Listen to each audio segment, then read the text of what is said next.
Olga, welcome. Olga is the is checking on me, making sure I'm doing everything right from the FPMT basic program course. So you're very welcome, Olga, but she's just going to stay camera off, I think. So yeah, number 3, result is a permanent phenomenon. So permanent phenomena are not really involved in the causes and conditions, are they? Because, it doesn't really work, causes and conditions and permanent phenomena. That's going to be something that Venerable Tarchin will explain later on, right? So even though you could say, 1 and 2 are definitely cause and effect, right? Cause and result. But to say that about 4 and 3 and 4 and 3 is a little bit more complicated. You could say perhaps that they're dependent on each other. I mean, they're still, because of the path, we achieve a cessation, or it's dependent on a cessation, which is the liberation or enlightenment, right? So you can still say that they're related, in some sense. But technically speaking, that would be difficult to hold in debate, right, which maybe Venerable Tarchin might come to. Yeah. So if you're not sure about what that means, just process that as a point to come to later. We can ask Venerable Tarchin about that. Yeah.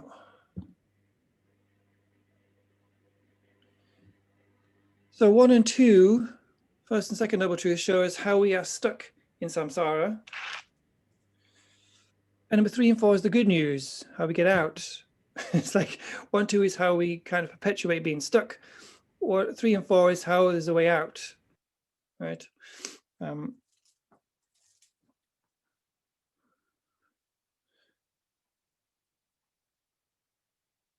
So we have to know both of those.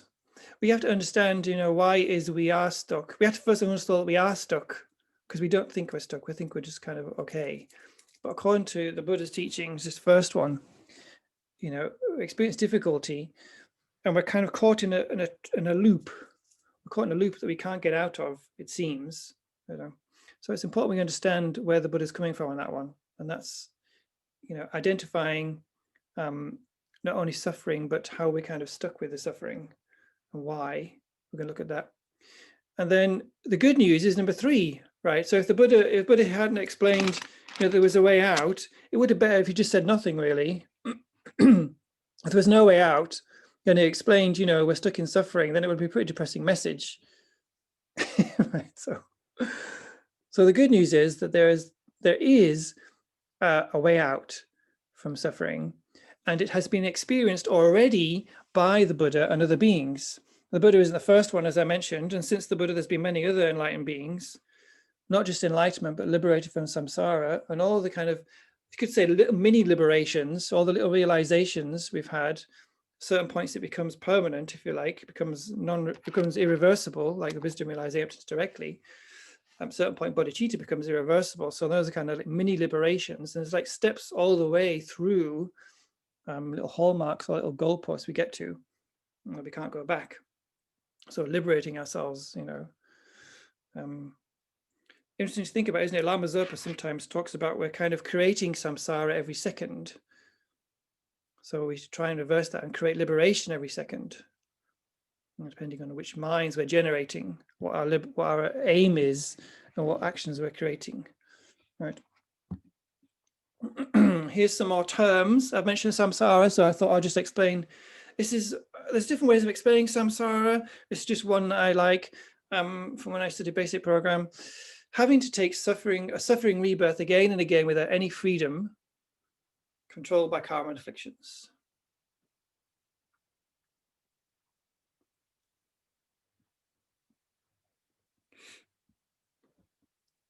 Yeah, so sometimes we talk about samsara as like a circle or a cycle. Sometimes we talk about cycling in samsara. Always makes you think of people, riding around on a bike in samsara.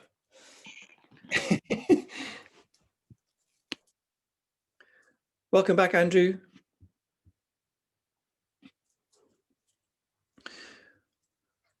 So what do you think about samsara? Is that something you've heard of before about samsara? We see it's this term we bandy about a lot. Again, a Sanskrit term that we use a lot in day-to-day, even in day-to-day, we tend to think, oh, it's samsara, etc.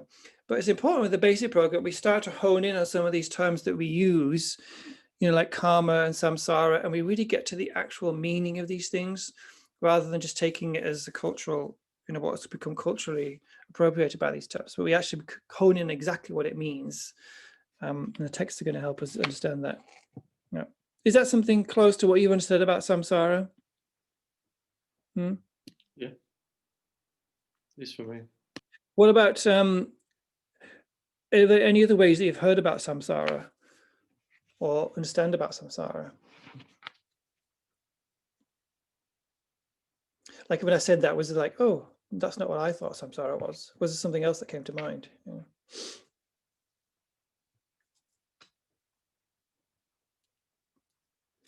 The key point here, I think, is about, choice, right?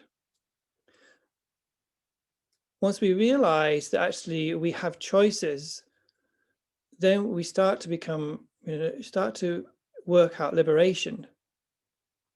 If we don't know there's a choice, we just kind of go around and around, right? But once we start to realize, actually, we are the creators. It's up to us. We are the liberators. The Buddha isn't liberating us. The Buddha is just showing us how, right? It's up to us. And we start to own it then. Yep. We've created our own samsara, unfortunately. Works both ways, right? We've created all the garbage and stuff as well, which is also an interesting way to process, owning our own lives, right? Take responsibility for that. But then it's also liberating in the sense that actually we can find a way out. We can start to create our way out. So we'll come back to that, and that comes up a few times in the texts about liberating ourselves from a cycle. So let's look at the First Noble Truth then in detail. So this is from the Four Noble Truth Sutra, Dharma Chakra Sutra, which I'll probably share in the chat later on with some materials. Actually, maybe sharing during the session. The sutra is very nice to read. If you did the Foundation of Buddhist Thought course, it's in the first chapter of the Four Noble Truths book. Different translation, but essentially the same thing. So let's just look at this. Birth is suffering, aging is suffering, sickness is suffering, death is suffering. Sorrow, lamentation, pain, grief, and despair are suffering. Association with the unpleasant is suffering. Disassociation from the pleasant is suffering. And not getting what one wants is suffering. You all know the last one, right? So you remember when we talked about the Buddha's life story here, we see those first few in there, right? Aging, sickness, and death. But here we've added birth. Right? Birth is quite a painful experience, not just for the mother, but apparently also for the child. Interesting to think about. We don't remember, well, probably we don't remember being in the womb and coming out of the womb or out the tummy of the cesarean. I was a cesarean, so I came out a different way. I was awkward right from the beginning. However we came out, it was apparently a traumatic experience, and if we read the Lam Rim, for example, the Lamas talk there quite profoundly about the baby's experiences of suddenly having to take breath for the first time, and as pain, we can imagine the pain of the lungs, having to use those for the first time, and the eyes, and the whole sensations of the skin for the first time, and being slapped and being cut, etc. And it must be just so horrific. It's not surprising we don't want to remember that one. Not to mention all the time, apparently, when we were conscious in the womb, right?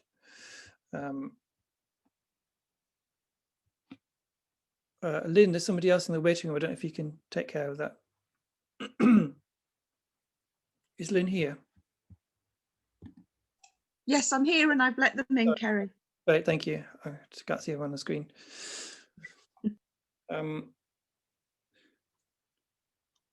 So let's look at some of these in some detail. In the Four Noble Truth Sutra, what happens is the Buddha explains these in 3 rounds, 3 times 4. It's important we get used to lists and numbers in Tibetan Buddhism. Sometimes you kind of think, oh, not another list, not another number, not another division of this, that, and the other. But when you start to memorize these, it becomes a really helpful way to meditate or do retreats, etc. Think, actually, I know this topic. It's in this number of outlines. It's in 9. Each of those has 3, or it's 4, and each of those has 4. It's a really helpful way to meditate and to process. So that's why we have a lot of lists. one reason, right?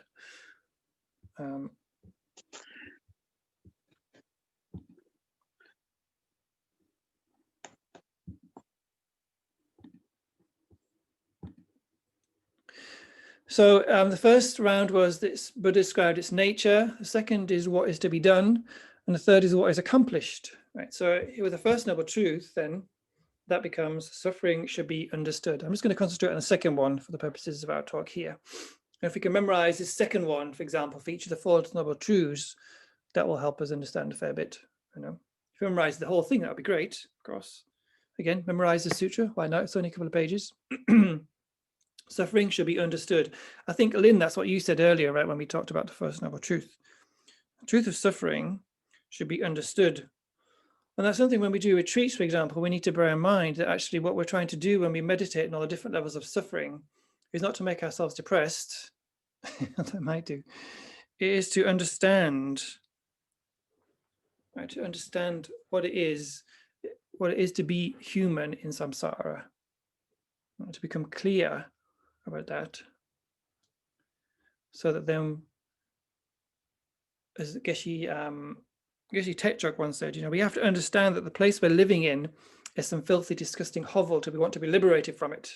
Always like that quote. There's a teaching given at Nalanda, I think, a long time ago.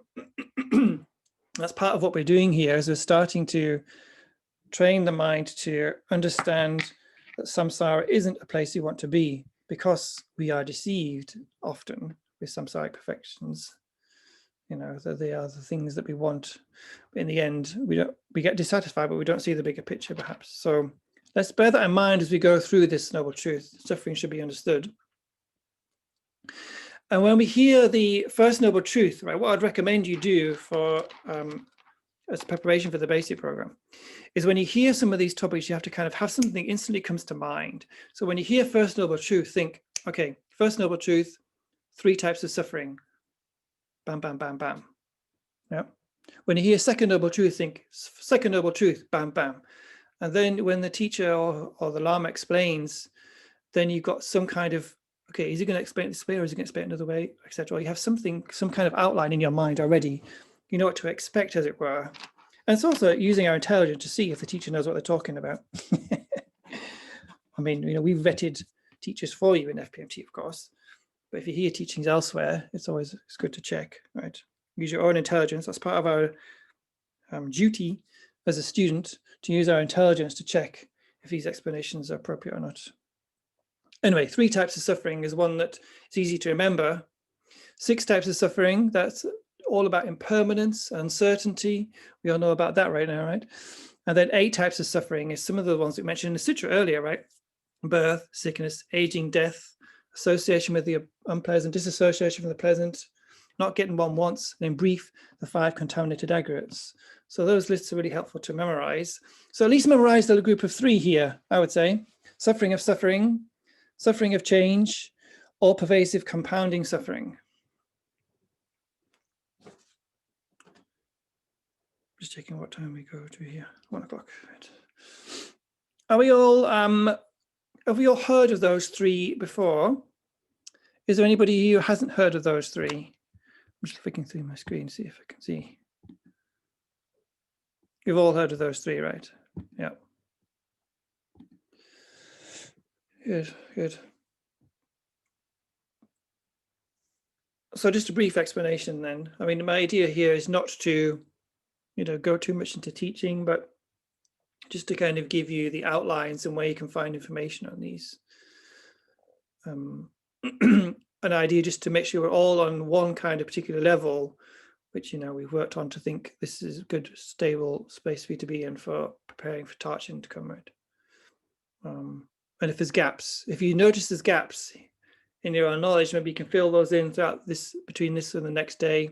Obviously at Jamyang Leeds, we're happy to help you, or you can find it from your own teachers elsewhere, etc. books, if you notice where there's gaps. So we're kind of just preparing you with information here we think you need to get the most out of the basic program. And if you notice there's massive gaps, then maybe look at those. If you notice that actually you knew this already, then great, maybe just look at it in more detail if you think you need to. Oh. That's the idea these days, as I understand it. So suffering of suffering, What is suffering of suffering? Can someone give me an example? Suffering of pain, Suffering of pain. What kind of pain? physical pain. For example, be specific. Hurt your toe. You don't. Good. Hurt your toe, suffering of suffering. Or you get COVID, suffering of suffering. Exactly. Good. Yeah, COVID. Suffering of suffering. Yeah. So if we're talking about physical and even probably gross mental mental suffering, I think also we include that here, right? So depression, anxiety, headaches, stomach aches. I've had a bad stomach last week, so suffering of suffering. We all know that one, right? It's not particularly not particularly profound to understand suffering of suffering. Saying it twice just in case we didn't get it right. Suffering of suffering. Very straightforward, right? Yeah. Underneath that one then is the suffering of change, and this gets a little bit more profound, as we do meditations on this First Noble Truth. Can someone give an example of a suffering of change?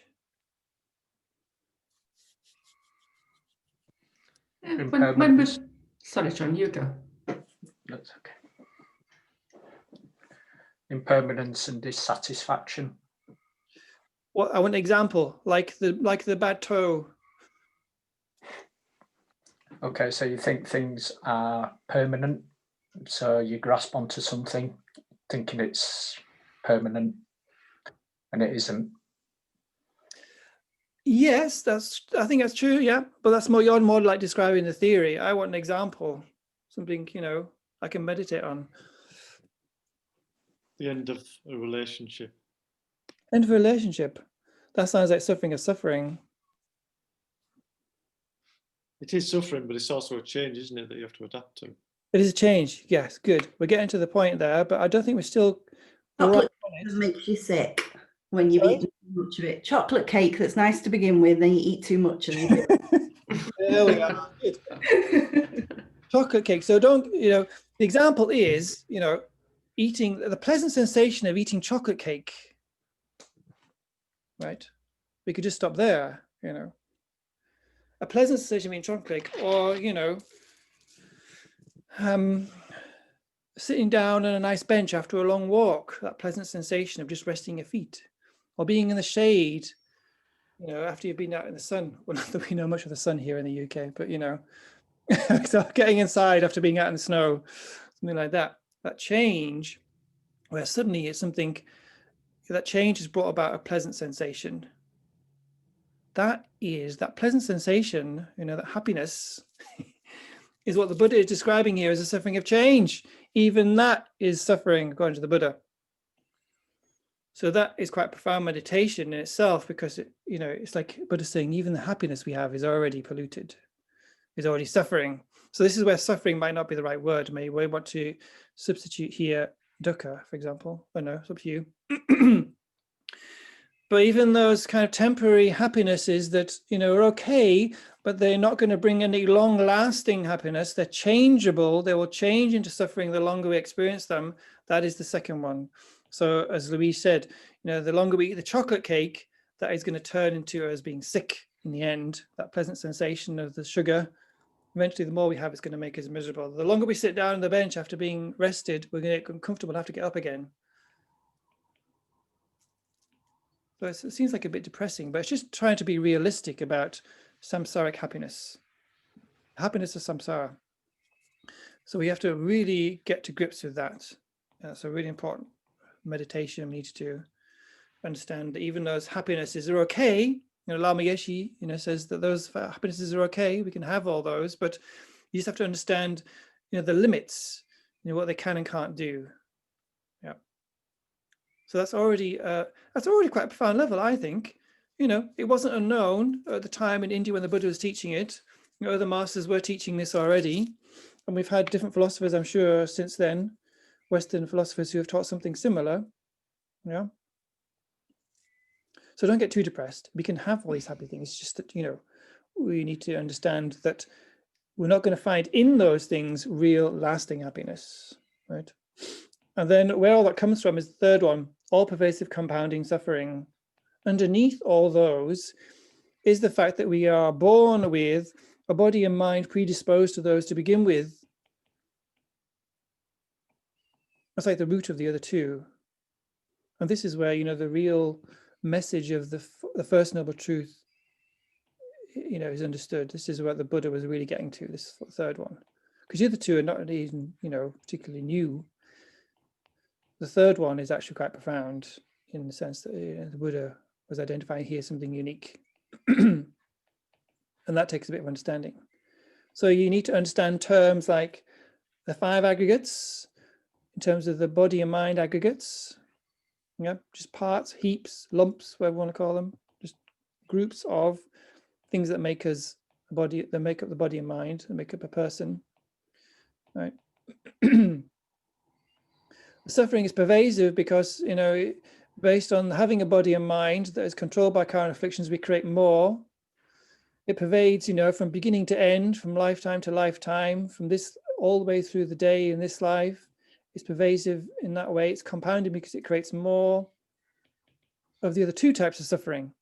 Yeah. If you didn't have a body and mind that's polluted by karma, you wouldn't experience suffering of change or suffering of suffering. Does that make sense? Well, that is something we need to really look at when we study these texts, that third level. So that's something to kind of just, as we do the outline of the Four Noble Truths, try and memorize that. Remember the first noble truth, truth of suffering. 3 types, 6 or 8, but at least I'm trying to remember 3. 3 types of suffering: suffering of suffering, suffering of change, all pervasive compounding suffering. And then the real meaning of all those is the third level, right? That's what the Buddha was trying to get to. Because that is what we need to be liberated from. Right. Here's the list of 8, which I mentioned earlier. In the sutra, it also mentions 5 other ones. There's a list of 5 other ones there: sorrow, lamentation, pain, grief, and despair. Those kind of trip off the tongue quite easily because when I did FBT, I learned the sutra. So if you're seeing as if you memorize these sutras or memorize these texts, they always stick with you, you know. Well, not always, but you know, if you keep revisiting them from time to time, they stick with you. So I would memorize that sutra if you can. It's really nice. Yeah.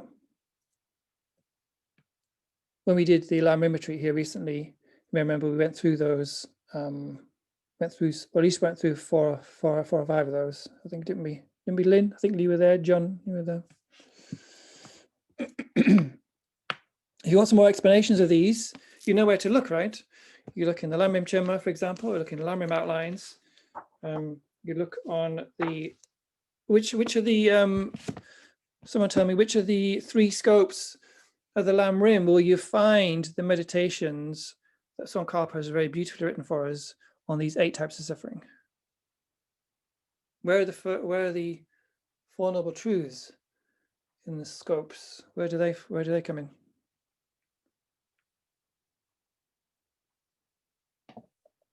Middle scope. Middle scope. Great, thank you. Yeah. Middle scope, which I think is in volume 1 when we're talking about the books.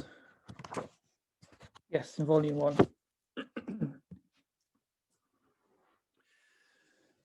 So then what meditations would you do in retreat? So for this first noble truth, you'd meditate on those 3, 6, or 8, right? And then that would be to try and generate the wish to be free from suffering. It's quite simple, you know, common sense stuff, but it's very clever psychological steps the Buddha's taking us through here.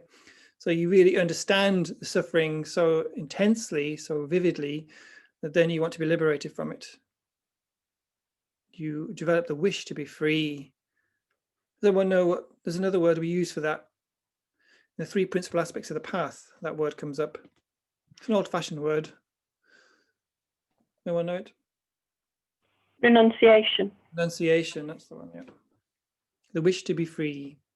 I did a retreat once with Geshe Tetschok, and Gareth Sparham was translating, himself a great practitioner, translating Perfection of Wisdom Sutras. And he always used to translate it as that, the wish to be free. He said it so many times in that retreat, I never forget it now. I'm not sure, I can't remember how Tarchin translates that.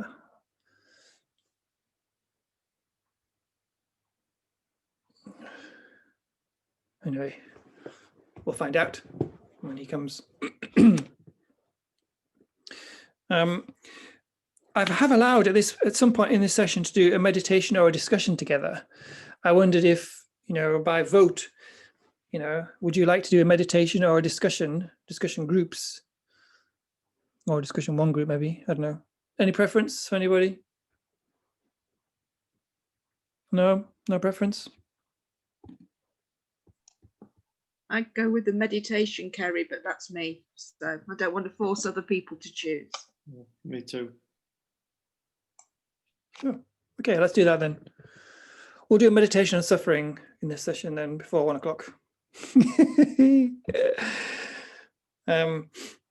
When we look at the Lam Rim, which is going to be one of the foundation days you do later on, there's in the different scopes, there's different things we take refuge from. We want to take refuge from the lower realms in the small scope. We want to take refuge from even the upper realms in the middle scope. And we want to take refuge from the suffering of all living beings in the great scope. So it's a nice way to think about those levels of suffering in the Lam Rim. I mean, it's very easy to generate the wish to be free from the lower realms when you read about them. That's quite scary, a bit shocking perhaps for us.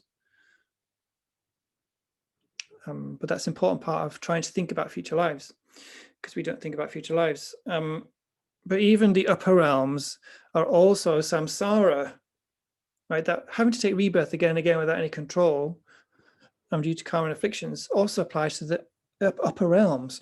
So even upper realms are to be abandoned, you could say, right? Trying to get, using some technical terms, to be abandoned. Does that make sense?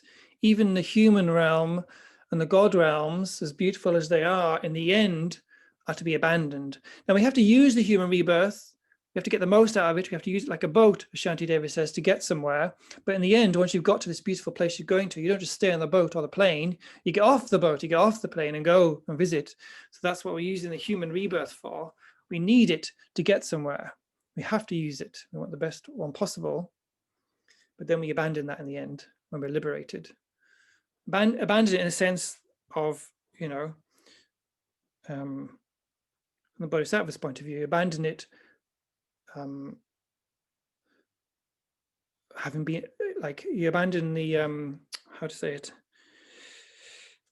You abandon it being under the control without your wishes, because Bodhisattvas and Buddhas would take human bodies to help, but they're in control of the process of having to do all the aging and birth and sickness, etc.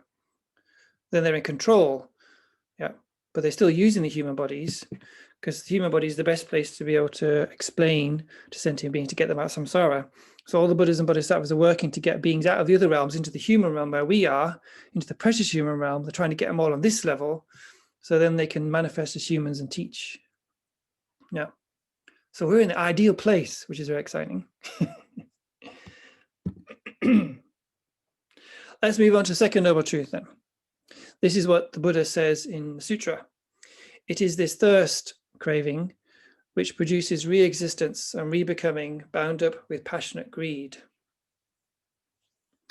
Now, there's a different emphasis here, you may notice, between the way the Theravada tradition explains second noble truth and the way the Tibetan tradition explains this second noble truth. Right, which we're going to look at here. It's included, when the Tibetan masters talk about second noble truth, we're talking about, this is the other thing to memorize, afflictions and karma, and obviously craving is including in that. But there's a very special emphasis, why Theravada uses this craving as the cause. And if you read what the Buddha taught by Rahula, Walpole Rahula, that's a very excellent book, explains the second noble truth there from the Theravada point of view. So if we look about these rounds again, we'll look at the second one. Here, what the Buddha said about the second noble truth here is suffering causes should be abandoned. So let's recap then. What was the first one? Anyone remember? So the noble truth of suffering should be what? Understood. Understood, good. And here, suffering's causes or causes of suffering should be abandoned. So try and remember those. There's going to be an exam at the end, you know. I'm just kidding. I'm just kidding. We did a first aid course recently at Jamyang Leeds, and there was an exam there, and she was quite strict, and but she was very kind. At certain points in the first aid training, she'd say, "This is something to really remember," and then she'd move on. It's like, oh, so that's going to be in the exam. But it's really helpful, you know, something to think about. The point of exams and essays is not you know, to worry you or to make you anxious, but it's just to focus your mind into what the teacher Tarchin is thinking is important, right? That for you to memorize, because there's a lot of information, and if you can just get at least the important points here, that's what will come across in the exams and quizzes, etc., and the essays. What's important for you to know. Yeah. So when you hear second noble truth, you want to hear, first of all, karma and afflictions. Those two, right? When you hear karma and afflictions. When you hear first noble truth, 3 types of suffering. The third one is particularly you want me to meditate on. Second noble truth, karma and afflictions, the causes. And what that comes down to is the afflictions, because based on the afflictions, you engage in actions. Right, so out of those 2, it comes down to the afflictions. And out of all the afflictions, the 3 root delusions, ignorance, attachment, and aversion. Attachment and aversion come from ignorance. So what it comes down to is ignorance, as Lama Zopa calls it, the supreme dictator. Ignorance. I'm probably just repeating what you already know. I'm not sure if this is helpful or not.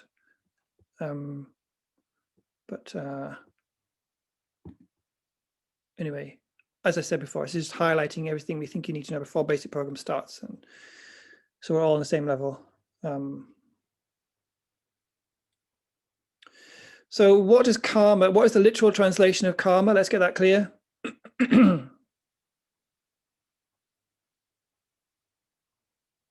Anybody? Action. Good. So this is what I mean. One of these points now, as coming up basic program students, you need to be clear what these terms actually mean, because culturally this has become appropriated in a few different ways. Say, oh, that's my karma, for example. So you need to be able to say now exactly what it is. You need to explain perhaps to somebody what exactly karma is, what it means literally, and when it's being used in context, when it's being misused. You need to have the intelligence to know when that's happening, right? So based on the afflictions, for example, anger, and anger is running in the mind, you then see somebody who's done something you don't like, and then if anger's got out of control, you might punch them, for example. That would be a negative karma. Yeah. Hopefully we don't go around punching, but you know, could happen, right? So those 2 are the causes of keeping us trapped in samsara. And how does that work? Because based on the action, we create an imprint in the mind. And based on that imprint, which then ripens later on, it could ripen in a number of ways. But one of the ways it ripens is as the very body you are born with. So if it's a negative action, you know, that creates causes for us to go to the lower realms. That's one of the ways. If we create positive actions in samsara, we end up in the higher realms, but we're still in samsara. So even that positive karma, as Geshe Jampal explained, I mean, in the past teachings we had, even that positive karma of the upper realms is to be abandoned. Even that, you know, that keeps us in the human and God realms is to be abandoned in the end. Right? This is the boat, even that. Not right now, obviously. So here, I just to make sure we all understand the use of karma, because we use it quite a lot, don't we? For example, when we experience, I don't know, some suffering, or, you know, drop a plate in the kitchen full of your nice dinner we spent hours making, and suddenly it goes everywhere. Oh God, a mess. And you might say that's my karma. slightly misused there, isn't it? Because there you're describing the results of the karma. I'm not saying there's anything wrong with saying that that's your karma. I just wanted to be specific. This is something we have to do now as basic program students, just be specific, so we know where we're using or misusing, so or differently using, I should say. Maybe it's okay to use that, but just so you understand, right? Does that make sense?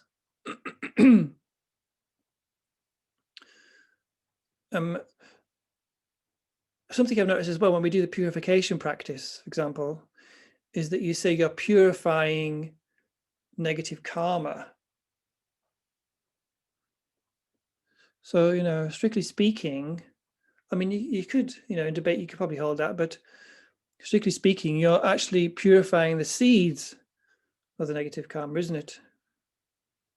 Those seeds might lead to actions, so you could debate that, you know, but yeah, just from my own suggestion is that that's probably not quite what we mean there. Anyway, it's just something you could debate. If you know exactly the meaning, you could debate these things, you know. Just my suggestion. Brings us on to karma, right? The karma in the mind. I'm just going to go through some outlines now of things that I think we probably already know, but just to make sure. Karma in the mind. All effects must have a cause. That's something to bear in mind with karma. And happiness and suffering are an effect. It's not just coming from nowhere. Wasn't given to us by God or our parents. It doesn't come from no cause. It doesn't come from causes that are incompatible, you could say, or not connected. Like you can't get happiness from a suffering cause. You can't get an apple from a pineapple seed. You can't get roses from, I'm very good with botany, from a tulip seed, right? They have to be a very specific relationship. So you have to understand clearly the causes and effects. This is where we are with the second noble truth. This is all about the causes, right? Experience of happiness and suffering is a mental experience, therefore the cause is in the mind. Lama Geshe was very clear about this. You know, he says, you know, because karma is created with the mind, karma can be purified with the mind, right? So the experience is only in your mind, therefore the cause is in your mind's past continuum. It's very much the small and middle scopes of Lama, very much about you. It's all about you, getting yourself sorted first, right? At least understanding the theory. Like I said, the Bodhisattvas also have to know this information. They're also working with the Four Noble Truths and the causes, right? But their goal is different. But they're still having to do the same practices as the hearers and Sartre realizes.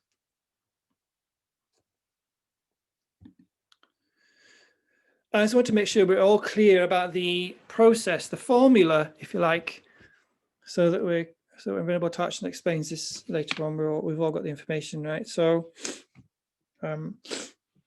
let's start with the top one there, which is, start from the positive one. It can work both ways. The mind is in the influence or has the program running, if you like, the mental function running of kindness, for example. Then it engages in action under the influence of that. For example, it gives someone a cup of tea because they can see they need a break or something, right? Then from that, you have a positive seed implanted in the mind. Positive seed, you can see, I put him here, positive, positive, positive, positive. So you can see the correlation. This becomes important understanding karma. And then the result is positive for oneself. Because of you created these actions in your mind, so you experience the result. The person also gets something, and they get a cup of tea, of course. But that cup of tea that they get is a result of their karma, not yours. You haven't experienced the results of that yet. You know, you'll get that later, hopefully, if it hasn't been lost or whatever. Does that make sense? So those 4 steps are really helpful, I think, to memorize. So there's the action, there's the intention, then there's the action, then there's the seed, then there's the result of the seed. Remember those 4 in that cycle. The same is true for the dark side, right? So if the mind is controlled by an affliction, then the action that creates will be a negative action. Then the negative seed, therefore, is implanted in the mind, which will result in suffering for you. and for the other person. Now, hopefully they won't create an action negative on that basis and create negative karma themselves. So you have to be careful of other people's karma in a sense. But this is mainly about our own cycle here.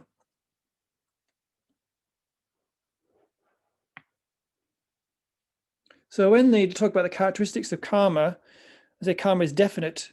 Here we're talking about this thread of, the seeds being correlated to the affliction or whatever created, or the virtue, if you like. And it's not this division in positive or negative or virtue, non-virtue, happiness, suffering, black, white, good, bad.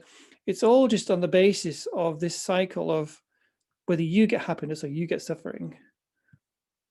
That's we have to be careful we don't think about it in terms of puritanical Christian or West. I'm not criticizing, just those ideas that we're all sinners, etc., and we get these things because we deserve them, etc. It's more about you take ownership of these based on what you created.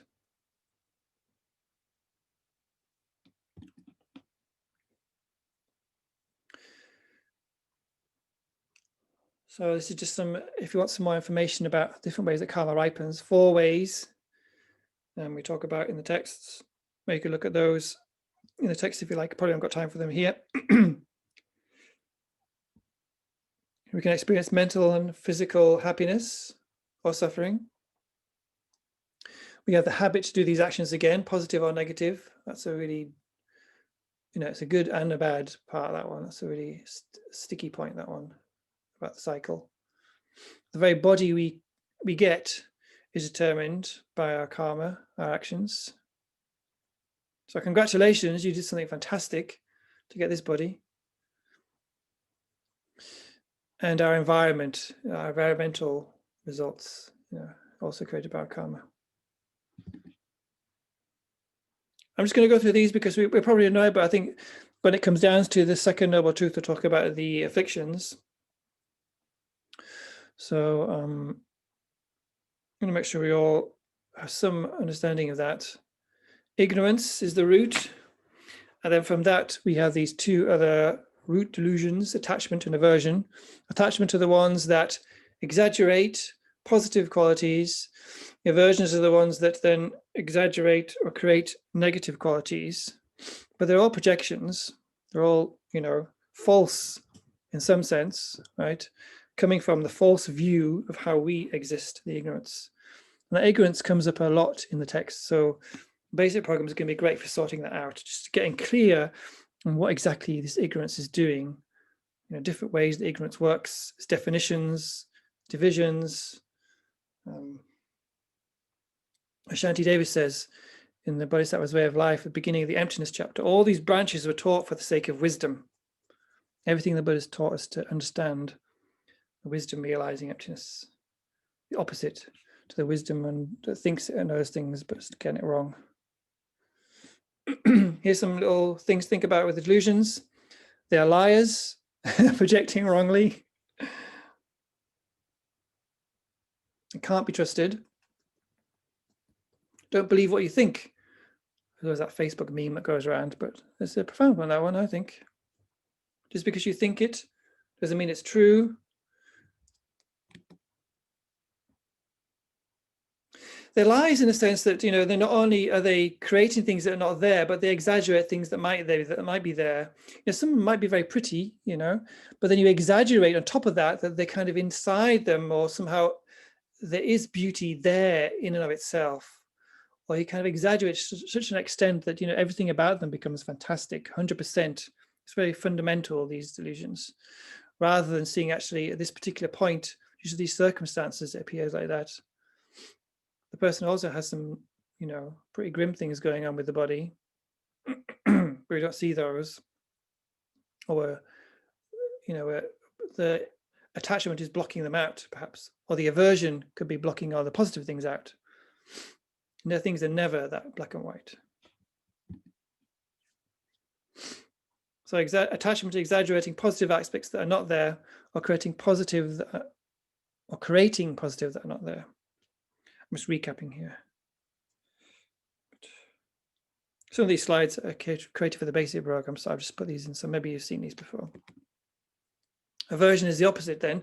So it's exaggerating negative aspects that are not there, or creating negative aspects that are not there to begin with. That's an important one to think about.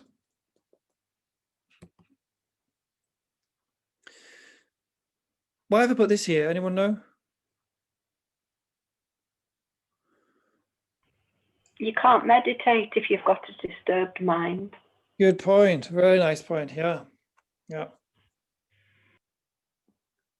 And sometimes if our mind's disturbed, we can get into that situation that what people refer to as the second arrow, where we assume something bad will continue to happen because it has before, and we actually make our lives even more difficult just because the mind's disturbed, and it perpetuates the cycle.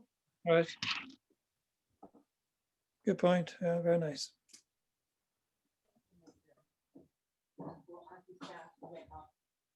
Yeah, I mean, especially if we think about the the whole point of the 3 high trainings, 3 high trainings, ethics, concentration, and wisdom.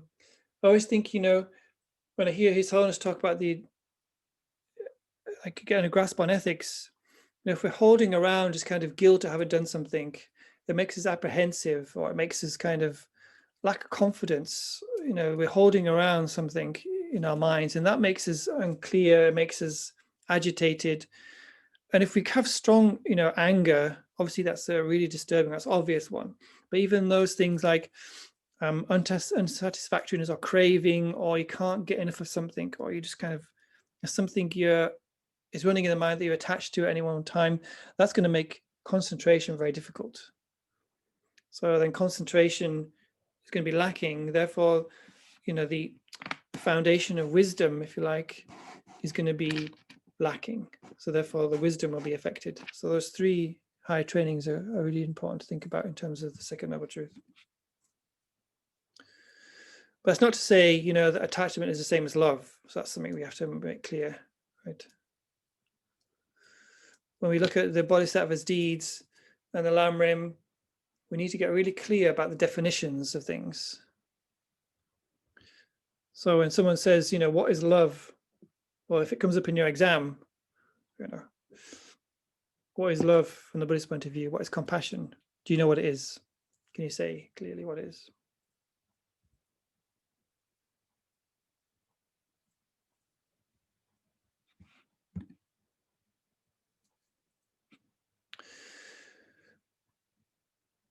I'm skipping a bit ahead here to the 4th noble truth, but it's interesting to think about, if ignorance is the root of samsara, then the root of liberation, we could say, is the wisdom realizing emptiness, the wisdom. So those 2 are mutually, opposing, that, if you have one, you can't have the other. Does that make sense? That's something we might look at when we do the day on comparison of phenomena. And maybe also a bit of the mind, psychology. So, for example, if there is, if you think there is an elephant in your room, you can't have the mind that knows that there is no elephant in your room.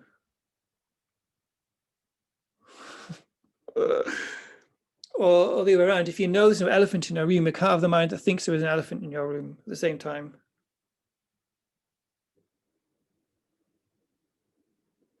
Oh, I'm talking about elephants. For example, like if I have a mind that knows there is no tea in this cup, but I can't have a mind that knows there is tea in this cup at the same time. It's quite obvious, isn't it? No, nothing complicated.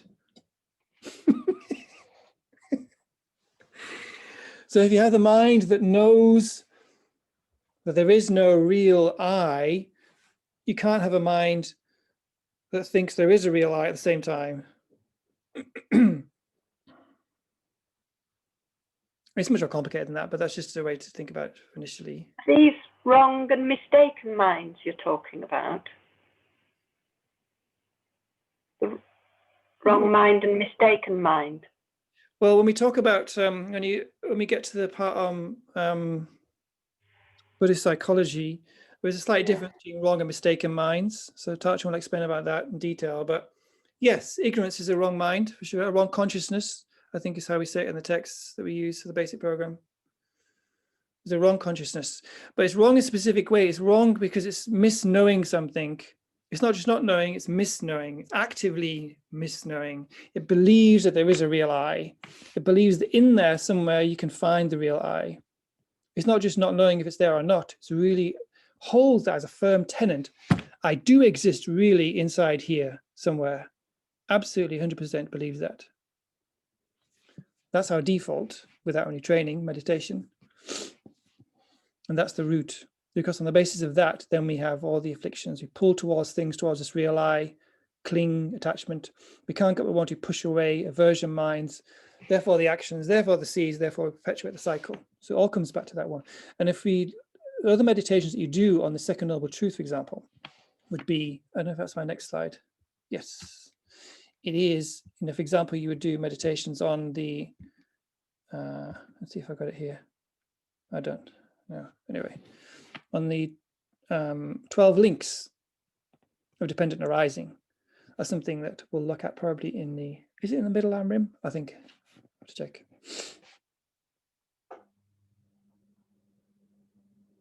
So meditations that we would do on the second noble truth then would be, again, to develop more of this mind of wish to be free, especially when we think about the faults of the afflictions. We're going to come to that. That's one of my favorite meditations. Because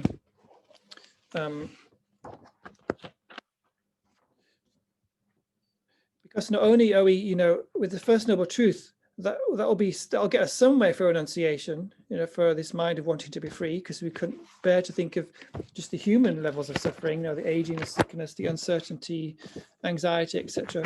But also to meditate on the causes of that should be enough to help us develop some kind of wish to be free. And we think about the faults of the afflictions and what they're doing to us and what they, how they bully us, as I often say, right? How they push us around. So here, know your enemy. Keep your friends close, but your enemies closer. You've got to know who you're living with. As Venerable Rabina likes to say, you know, you've got to know the people that you're living with in your mind. You know, you can't do much about, you can't kick them out right now because you don't have the tools. We haven't got the methods to evict them. We haven't got the wisdom realizing emptiness directly, which is the eviction, the man who can evict them, the people who can evict them. So we have to live with them for a little time yet. But it doesn't mean we let them run riot. We kind of limit them as much as we can with temporary antidotes, you know, like kindness, compassion, keeping the mind under control, etc. Anyway, I've lost my thread there, but you know. Was there another slide for this one? Oh yeah, here's looking at the last one, 12 links of arising. That is an important meditation to do. You can do the meditation forwards or backwards. Forwards to show the first two noble truths, or backwards to show the third and fourth noble truths. One way to show how we're stuck and we perpetuate the cycle. The other way to see how we reverse it and get out of the cycle. It's fantastic teaching. Okay, so we're back here. Right. So let's do a meditation then, shall we? Unless there's any, well, let's take any questions first then.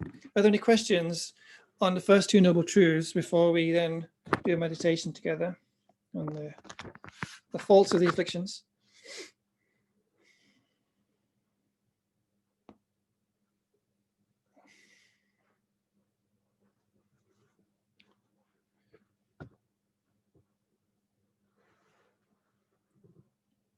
I think someone just joined us a bit later called 838996. So you're very welcome, whoever that is.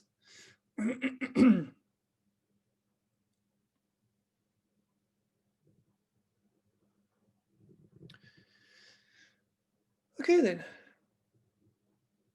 So let me just ask you a couple of questions and then we'll do the meditation.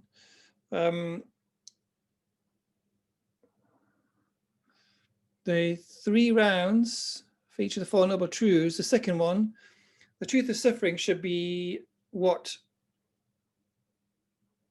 Maria Deal.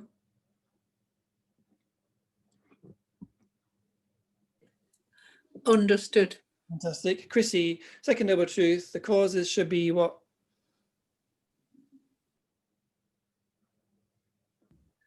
Abandoned. Abandoned. Fantastic.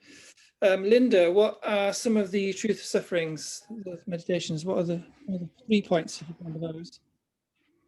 You have to unmute yourself.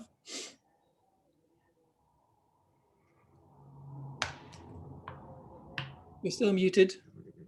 Put in the chat if you can't figure out the mute. Oh, there we are. Yep. Okay. The truth of suffering. The Yeah. cause, yeah. So Different causes of suffering. the list of 3, when we talk about the truth of suffering, it was a list of 3. Suffering of suffering. That's good. Fantastic. Thank you. Yeah, great. Lynn, what about one of the other 2 of those 3? You're muted. Trying to be good there. Suffering of change. Great. And what's the third one, Lynn? The all-pervasive suffering. All pervasive what? Compounding, all-pervasive compounding suffering. I think that's what you said. You have to work out which translation you like for that word, and then translate differently in different places, and then work out a shorthand for it.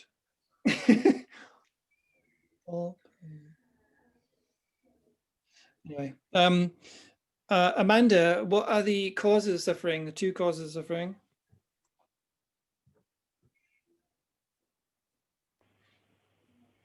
At the root, it's ignorance. It's all the afflictions and karma. Afflictions and karma. Good, that's the one. Good. Afflictions and karma. Remember those 2. Louise, what are the 3 root delusions? Ignorance, attachment, and aversion. Nice. John, is ignorance a misknowing or a not knowing?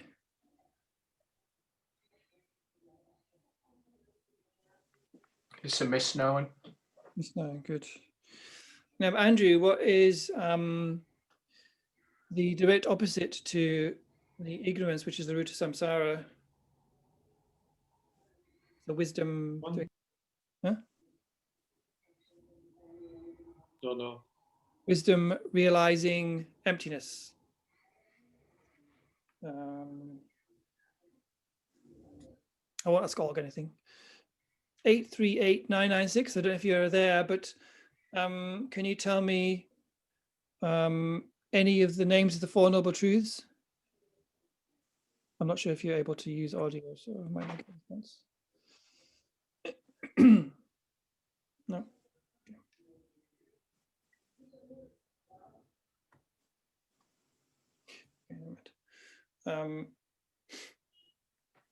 John, Andrew, another question for you then. What does karma mean literally in English? Action. Fantastic. Okay, good. Let's have a little meditation together then. And then we'll have a break for lunch for an hour. And then we'll come back and look at the good news, which is in the 3rd noble truth and how we get there. 4th noble truth.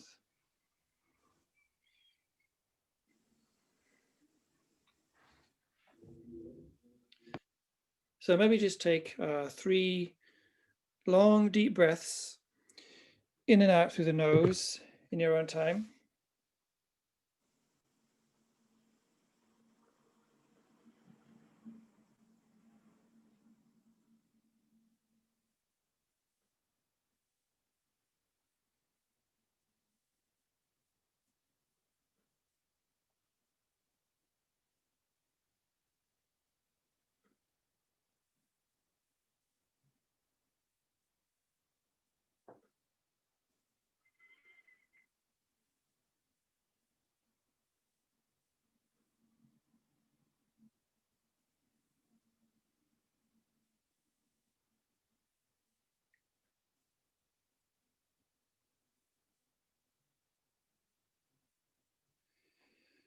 So we're just going to think about how the afflictions work, the effects of having afflictions in our minds. Some of these are quite common sense, maybe some of them we haven't thought about already.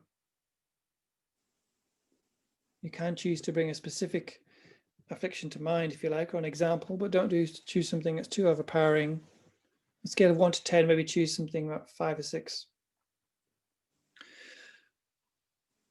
So when an affliction is in our mind, it causes us to project, or therefore believe in that projection, that the lie. It causes us to be mistaken, causes us to falsely see the world around us. Nobody likes to be ignorant, right? Nobody likes to be wrong, but that's what the afflictions do. They're making us see things wrongly.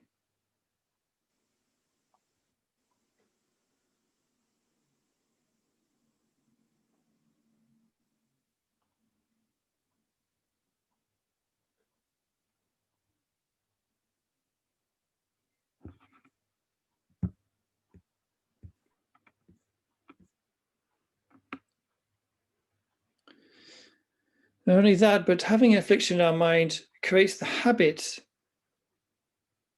that we can strongly bring that up again sometime in the future. It's going to like reinforce this habit.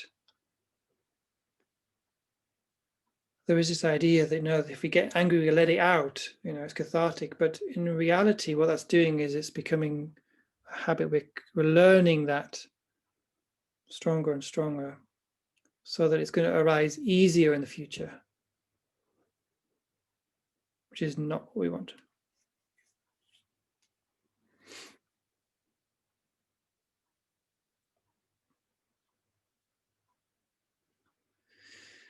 It's going to harm others and ourselves, even those people whom we normally love or we get on with really well. When affliction is running, it will cause us to hurt those people. I mean, isn't that quite profound? Quite awful.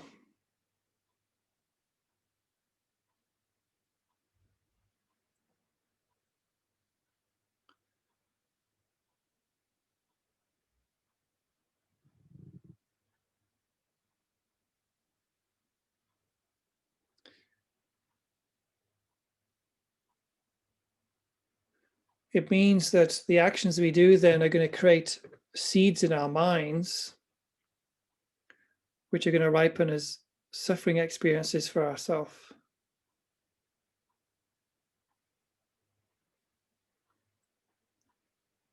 It's going to delay our approach to liberation and enlightenment. It's going to destroy virtue we've accumulated. We're going to be known, it will be infamous. Notoriety spreads in all directions, as Lama Tsongkhapa says.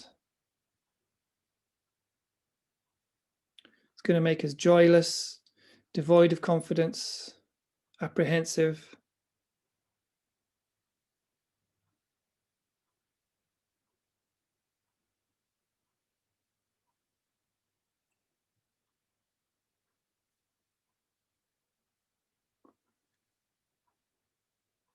And it creates the causes for us to have a miserable time in future lives. It could be lower realms, it could be suffering in a human realm.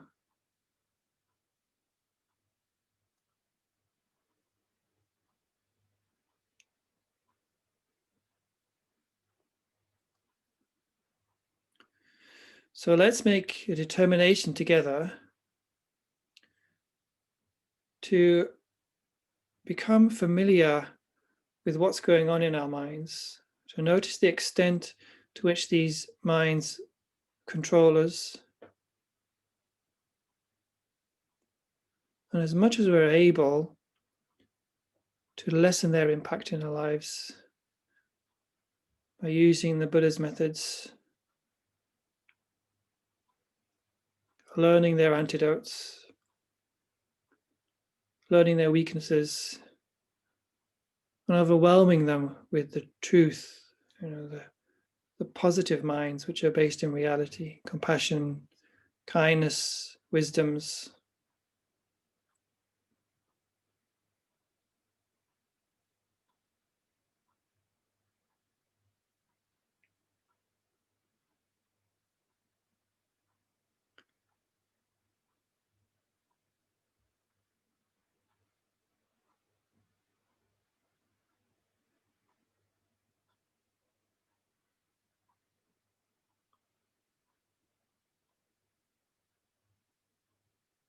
all the way through to full enlightenment for living beings.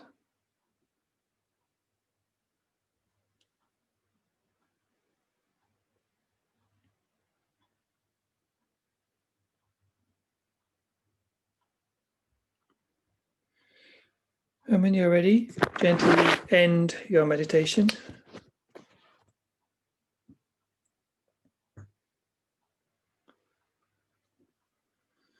Thank you so much, everybody. We're halfway through the story, so have a good, long, relaxing break for lunch for 1 hour. Let's come back at 2 o'clock and we'll look at truth of cessation and the truth of the path to the cessation of suffering. Thank you so much, everybody. Have a lovely lunch. Thank you, Kerry.